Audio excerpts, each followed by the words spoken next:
Hey guys, Oliver White of Ground Based Space here, and welcome to This Week in Space. So, a little roundup, as this is a pretty new one for me.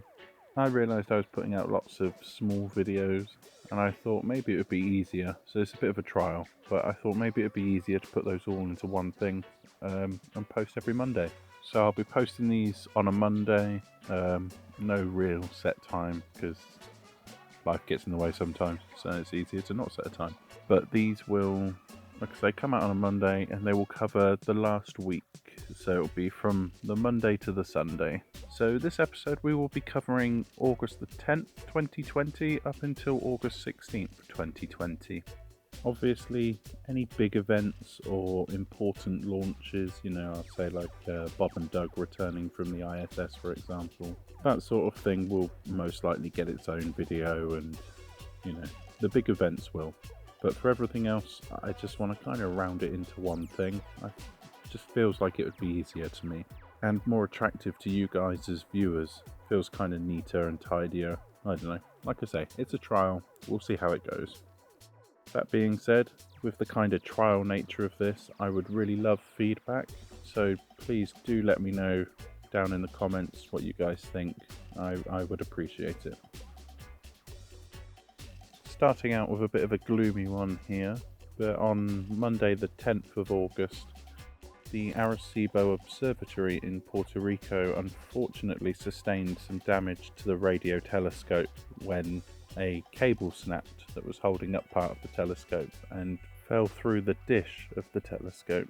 It's caused a fair bit of damage, but these cables are made of metal and are very heavy, and they seem quite confident that it's repairable, and I hope so, but it's like a 30-meter hole or something. The pictures from above make it look quite small, but when you see from the ground, you see the scale of the damage.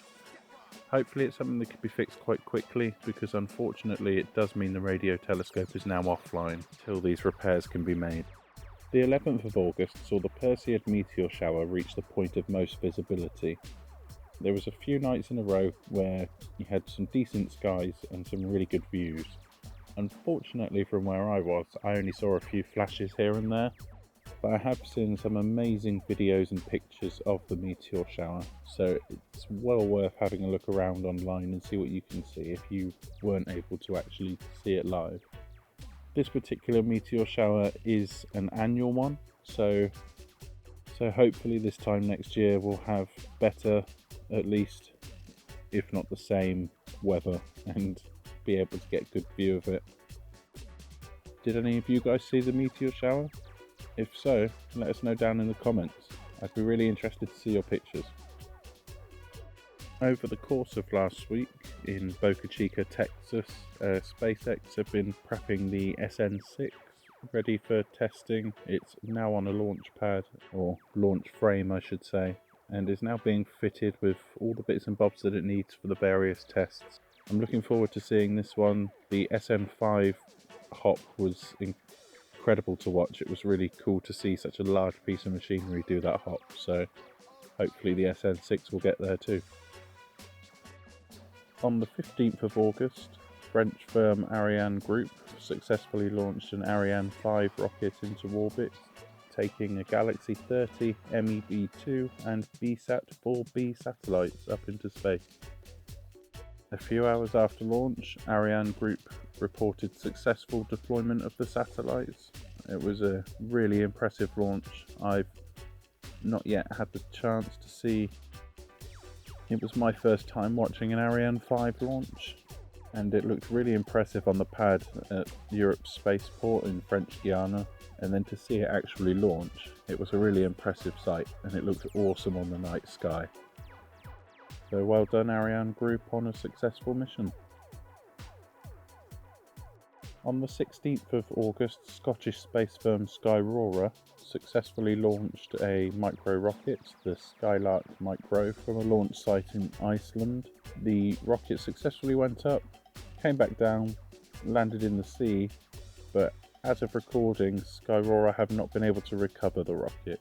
they were hoping to, and the search will continue for a couple more days, so best of luck to them. Hopefully it turns up somewhere.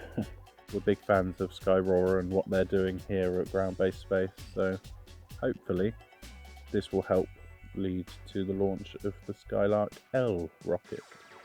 If you don't know Skyroarer, I recommend checking them out either online or on Facebook. And they're a great company, they've got some great ideas, and they're leading to some really cool rocket launches relatively soon, so check them out. And lastly, our friends at the Space Store have launched Exploration Space Online. This is an online experience that gives 5 people the opportunity to take part in an hour-long session that involves a satellite treasure hunt, augmented reality space discovery, and meteorite ID activities. You don't have to be from the same household to do this. Several households can take part, and a member of the Space Store team will help you out over a Zoom call for the 1-hour session. Once you have signed up, everything you need is sent out to you in an activity box, and the best part of that is you get to keep it all afterwards, and that includes meteorites, so it's a really cool little thing. This is currently only available for residents of the United Kingdom, but there is hope to expand that.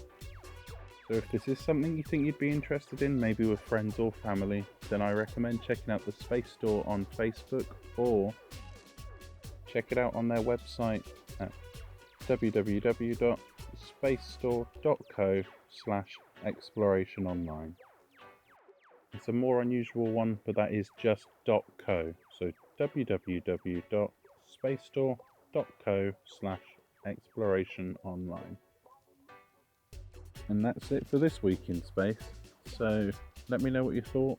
I'd really appreciate any feedback, so don't forget to like the video, comment and subscribe if you like what you see and would like to see more. We are on Facebook, so just search Ground-Based Space and you will find us pretty quickly and easily. And as I said, that has been This Week in Space. We'll see you again this time next week with another This Week in Space. I've been Oliver White of Ground-Based Space, and remember, keep looking up at the stars, because who knows, one day we might just meet each other up there. Take care, guys.